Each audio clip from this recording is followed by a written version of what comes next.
Congressman Devin Nunes, member of President-elect Donald Trump's transition team, the executive committee, and also chairman of the House Intelligence Committee. Chairman, thank you for joining us tonight.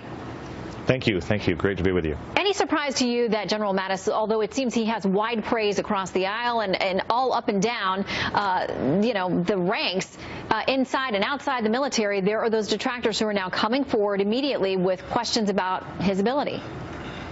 Yeah, it's a little shocking. Donald Trump's transition team and his folks asked me shortly after the election who I thought would be the best Secretary of Defense. And they asked to go out and recruit the very best people. And I said without a doubt that Jim Mattis would be the very best person. And I think he has broad cross-section of both Republicans and Democrats that support him. And I think those that do not support him are probably just playing politics at this point. Well, what do you make of Democratic Senator Kirsten Gillibrand's discussion that she's going to oppose him, this waiver that he has to get from Congress if he is going to move into this cabinet position, and that she may push for a 60-vote threshold, which of course would mean then every Republican would have to stick together, but Democrats would have to cross over, a handful of them as well, in order to get him across the finish line?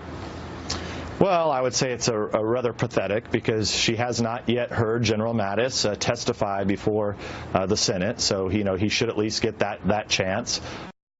We should have a debate in the Senate in terms of whether or not he should get a waiver, just like we will have in the House. But, my guess is in the House of Representatives, this will overwhelmingly pass.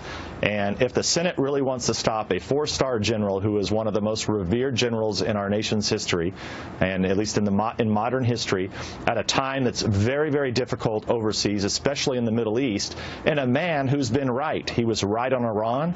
He was right on Iraq. He was right on the problems that we were going to face with al-Qaeda's growth in Syria, which became ISIS, and he was right in drawing too many troops down in Afghanistan would lead to problems.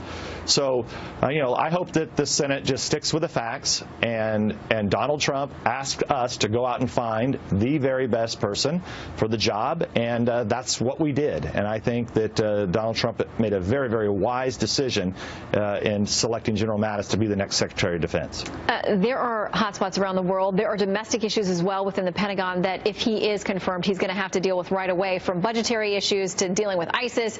What do you think is the most pressing concern as chair of the House Intel Committee? You know more than we do. Well, there's some, just quickly, China, Russia, the jihadist problem, Iran and North Korea that are trying to get nuclear weapons and other types of large-scale weapons of mass destruction. And then between all that, you have the cyber activity that all of those bad actors can use on and off. Listen, I want to make sure we have you as well because you're part of the Trump transition team, one of his very bold initiatives. There's been a lot of talk in the House and with House leadership as well about overhauling the tax code. A lot of folks think, they're giving him applause for what happened with Carrier yesterday and saving those 1,100 jobs, but say that getting to the tax code, a much tougher, much more involved process, would be what you really need to be able to do this more broadly. Well, part of my advice to the Trump team has been to focus on two issues at the highest level. One is the tax code, because we need to reform the tax code in order to fix our economic problems. Secondly, focus on health care. Let's reform, replace and repeal Obamacare, but make health care better for the American people. But specifically, like you heard Donald Trump talk about last night in Cincinnati, he talked about how the tax code was unfair, how other countries are able to charge a tax, and at the same time they're shipping stuff into our country without the tax, while it puts our manufacturers, local manufacturers, at a disadvantage.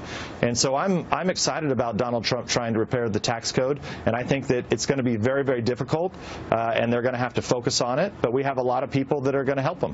All right. Chairman Nunes, thanks for dropping by the Kelly File. Good to see you tonight, sir. Thanks, Shannon.